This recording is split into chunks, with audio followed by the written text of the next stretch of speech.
तो हम अपने ब्रिज स्टार्ट करते हैं एक एक करके कि कौन से ब्रिज का क्या काम है। तो पहला ब्रिज आता है Maxwell's bridge.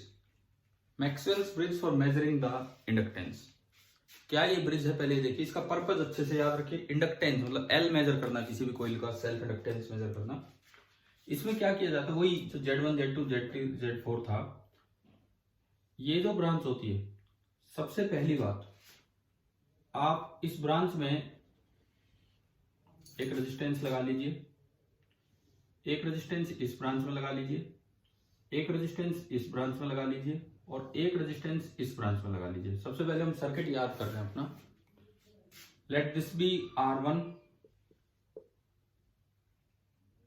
R2 R3 and R4। आपको चार ब्रांचेज में चार रेजिस्टेंस लगा लेनी और R4 को कर दीजिए वेरिएबल। बैलेंसिंग ऑब्जर्व करने के लिए मैं R4 को चेंज करूंगा। अच्छा, उसके बाद आपकी जो पहली लाइन है, फर्स्ट ब्रांच, हमने इस तरह से नाम दे रखे थे, this is A B C and D। और यहां हमारा AC सोर्स लगा था, यहां पे हमारा AC सोर्स लगा था जिसकी एंगुलर फ्रीक्वेंसी है ओमेगा।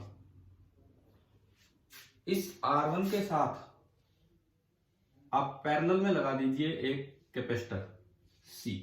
ये जो R1 वाली ब्रांच है, इसके साथ पैरेलल में एक वेरिएबल कैपेसिटर आप लगाएंगे। फेज को बैलेंस कराने के लिए C को वेरी किया जाता है।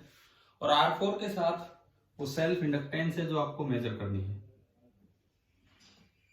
R4 के साथ इस ब्रांच की इंडक्टेंस लगा दी और ये ही आपको मेजर करनी है कि यहां क्या होगी। बीच में दो डिटेक्टर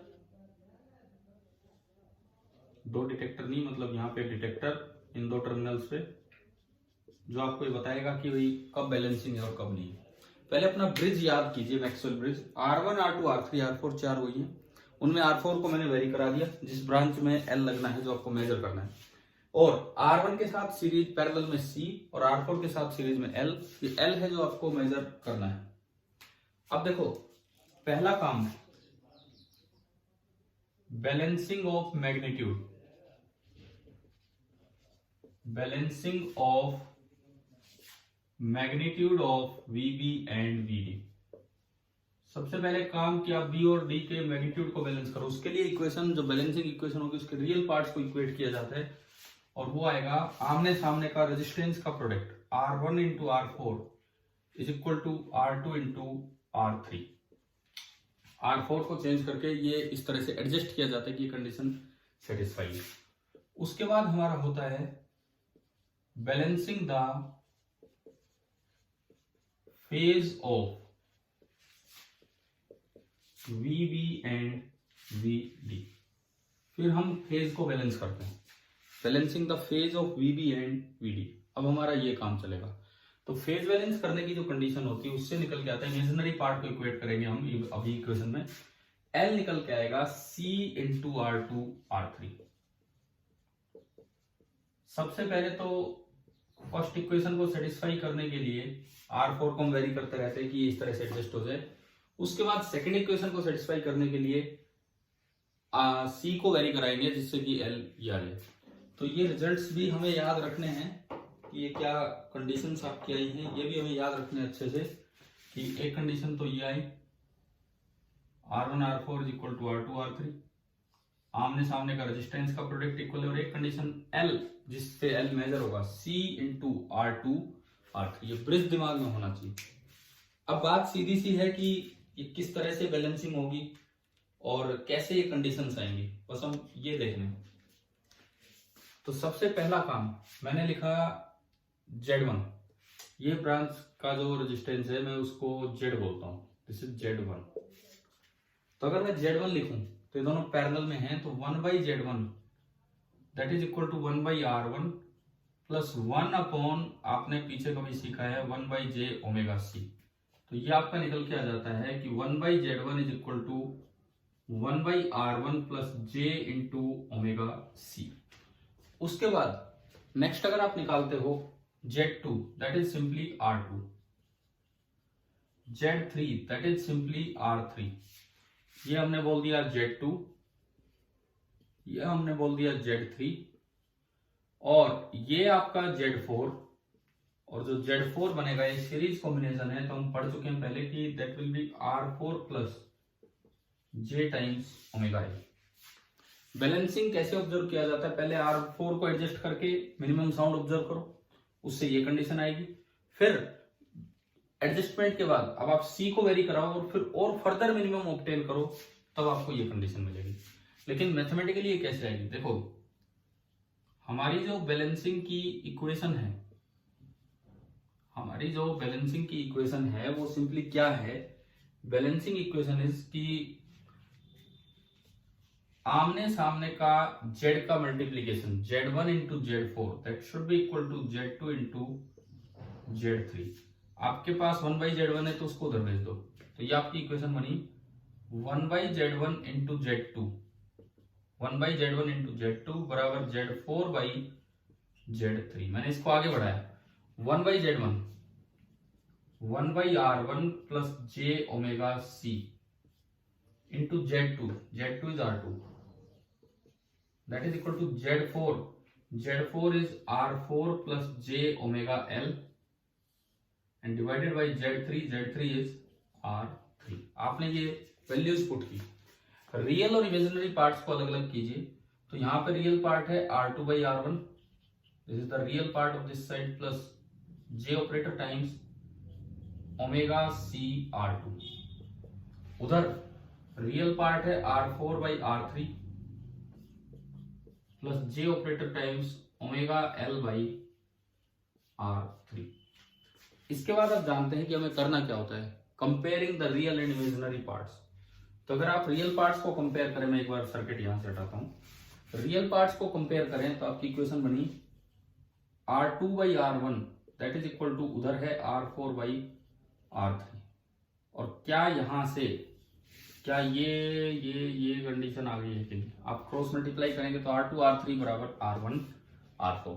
तो ये फेज मैग्नीट्यूड बैलेंस हो गया VB और VD दोनों वोल्टेजेस का। उसके बाद इमेजिनरी पार्ट को कंपेयर करें तो omega C R2 that is equal to omega L/R3। Omega से ओमेगा गया और यहां से L निकल के आया C into R2 into R3, और ये आ गई आपकी दूसरी कंडीशन। तो ये एक सिंपल सा ब्रिज था जिसे हम मैक्सवेल ब्रिज बोलते हैं, जिसका काम है इंडक्टेंस मेजर करना। कैसे मेजर करना, पहले बैलेंसिंग करा के R4 को चेंज करा के VB और VD का मैग्नीट्यूड इक्वल किया जाता है। उसके बाद फर्दर मिनिमम साउंड ऑब्जर्व करके और फर्दर C को वेरी करा के बैलेंसिंग करके, और फिर इंडक्टेंस निकल जाती है कैसे, फेज बैलेंस करके, इमेजिनरी पार्ट इक्वेट करके, और L आ जाता है C R2 R3। क्लियर। तो हमें याद हो जाना चाहिए सर्किट, देखो बड़ा आसान है, R1 R2 R3 R1 R2 R3 R4 चार रेजिस्टेंस, R1 के साथ सीरीज पैरेलल में एक कैपेसिटेंस, वेरिएबल कैपेसिटेंस, और R4 खुद वेरिएबल है और उसके साथ सीरीज में वो इंडक्टेंस जो आपको मेजर करना है। कंडीशन, पहली कंडीशन बनेगी आमने सामने का रेजिस्टेंस का प्रोडक्ट इक्वल कर दो, और दूसरी कंडीशन जो L होगा that will be C into इन दोनों रेजिस्टेंस का प्रोडक्ट R2 इंटू R3। अब जो आपका अभी जो रिसेंट गेट पेपर हुआ था इस साल 2021 वाला, मैं उसका एक क्वेश्चन लेता हूं ताकि ये क्लियर हो आपको कि किस तरह से ये चीजें पूछी गई थी। देखो मैं बोल देता हूं, इसमें ये क्वेश्चन था कि inductance is measured by, GATE वाले पेपर में ये एक सवाल आया था, इंडक्टेंस इज मेजर्ड बाय। अच्छा, ये कौन से पेपर में है, गेट इलेक्ट्रिकल इंजीनियरिंग 2021, जो लास्ट ईयर का, जो ये लगा लो इसी साल जो पेपर हुआ है, वो जो लास्ट पेपर जो आपका हुआ है वो, उसमें ऑप्शन दिए थे, मैं ऑप्शन आपके लिए लिख रहा हूं। पहला ब्रिज श्रिन ब्रिज, दूसरा ब्रिज मैक्सवेल ब्रिज,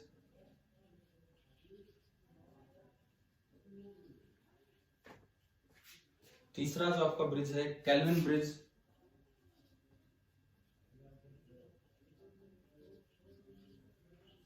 एंड चौथा वेन ब्रिज। ये चार ब्रिजेज आपको दिए गए थे कि भाई इनमें से कौन सा। तो अब तो मुझे लगता है आप देखो, अगर आप एक झलक भी ले जाएंगे इन ब्रिजेस की तो इन पे आने वाला सवाल डेफिनेटली सोल्व होगा। आपके गेट सिलेबस में ई में अलग से इलेक्ट्रॉनिक एंड इलेक्ट्रिकल मेजरमेंट में पहला ही टॉपिक, सेक्शन में भी शायद 8th हो शायद, देख लेना आप उसमें, तो उसमें पहला ही टॉपिक मिलेगा ब्रिजेस।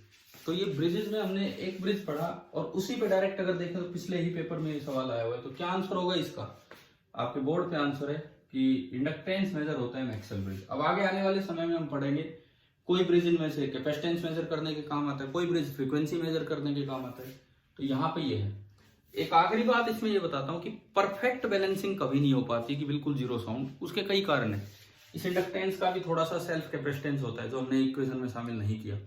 कुछ हार्मोनिक्स होते हैं जो इसी सोर्स के साथ जुड़ के आ जाते हैं, तो उन सबको भी हमने इक्वेशन में शामिल नहीं किया। तो प्रैक्टिकली बिल्कुल जीरो साउंड वाला ऑब्जर्व नहीं होगा, लेकिन हमारे लिए जो काम का है ब्रिज क्या है, इक्वेशन ऑफ बैलेंसिंग क्या क्या आई, इसमें magnitude of PV VD balance हुआ, इसमें phase of PV VD balance हुआ, ये रियल पार्ट इक्वेट करके आइए, इमेजिनरी पार्ट, और डायरेक्ट ही क्वेश्चन आ जाए तो इस तरह का जो इस बार आंसर आएगा। ठीक है, थैंक यू।